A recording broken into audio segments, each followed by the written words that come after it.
Assalamualaikum warahmatullahi wabarakatuh. Selamat malam, salam sejahtera bagi kita semua. Yang dimana pada malam hari ini saya akan menjelaskan tentang Workforce Planning Analytics Konsulat Republik Indonesia di Tawau, Malaysia.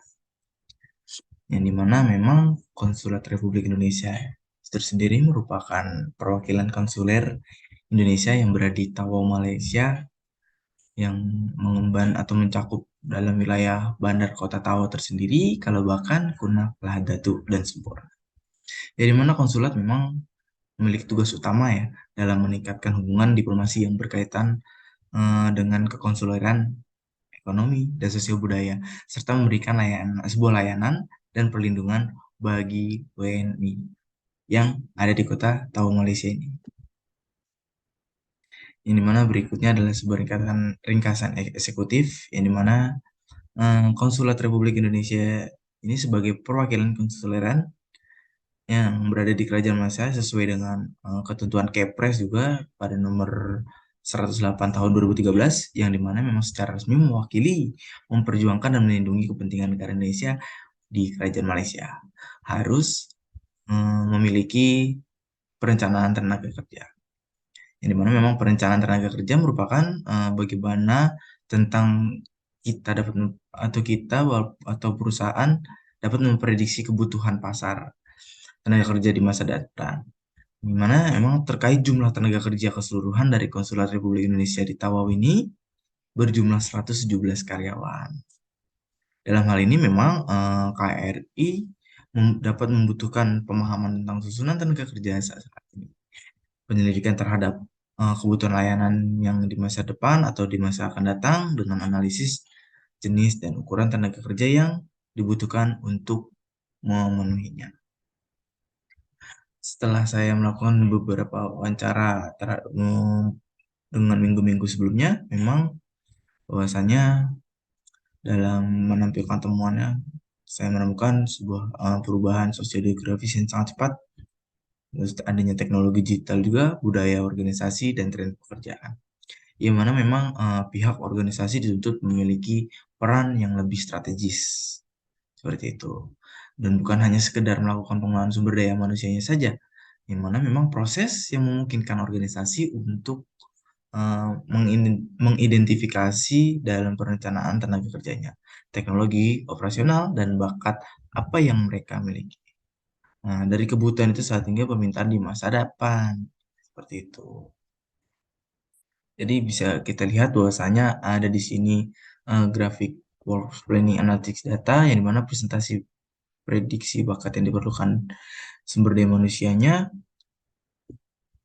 yang mana memang pada tahun 2021 sekitar 29%.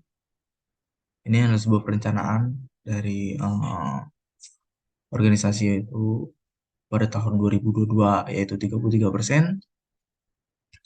Terus ada presentasi perusahaan dengan teknologi operasionalnya pada tahun 2021 yaitu 30%, dan 2022 itu ada 37%.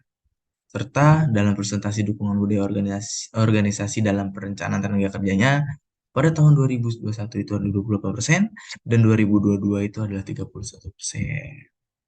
Ya, di mana memang dari data tersebut bahwasannya presentasi dukungan budaya organisasi dalam perencanaan tenaga kerja pada tahun 2021 memang dengan kenaikan 3% itu supaya perusahaan atau organisasi melihat adanya pertumbuhan yang baik ya dari dukungan budaya organisasi dan perencanaan tenaga kerjanya.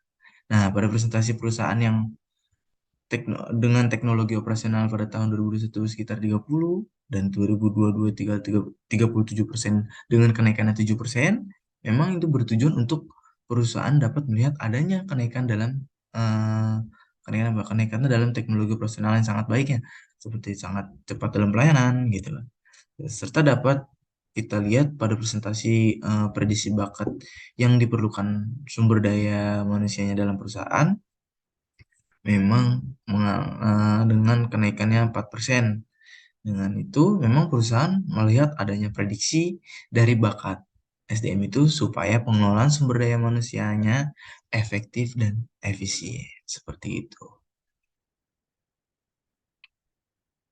Ya, dengan yang terakhir kita melakukan sebuah evaluasi juga terhadap organisasi dalam mengelola SDM. Menurut saya sendiri memang perencanaan tenaga kerja tersebut menunjukkan bahwa perusahaan membutuhkan dukungan budaya organisasi, teknologi operasional juga, terus prediksi bakat yang diperlukan SDM juga. Memang dengan hal tersebut bahwa tenaga kerja yang tersedia bisa mencapai target jika yang diinginkan dan apabila ingin mencapai target perencanaan tenaga kerjanya yang dibutuhkan oleh perusahaan tersebut atau perusahaan saya kan seperti itu.